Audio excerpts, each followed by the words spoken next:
রায়বাবু একটি সুন্দর গল্প লিখেছিলেন। রায়বাবু wrote a nice story. Good afternoon to all. আশা করি প্রত্যেকে ভালো আছেন।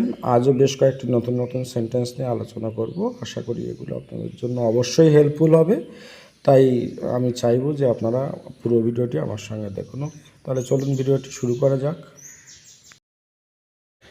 সে তার পুরনো গাড়িটি বিক্রি করে দিল। She has sold her car. সে নিজেই নিজেকে অভিশাপ দিল। She cursed herself. তুমি এটি কিভাবে করেছো? How did you do this? একটি গাড়ি লোকটিকে পিষে দিয়েছিল। The car ran over the man. প্রতিজ্ঞা রাখা উচিত। Promised should be kept.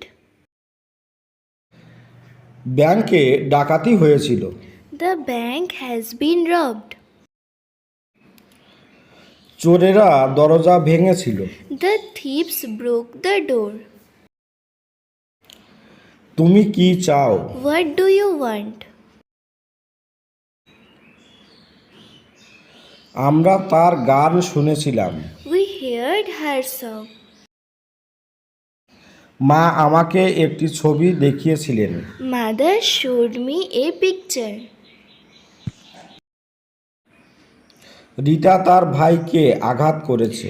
Rita hurt her brother. সে গভীর ঘুমে ঘুমাচ্ছে। He slept a sound sleep. রবি একটি সিনেমা দেখছে।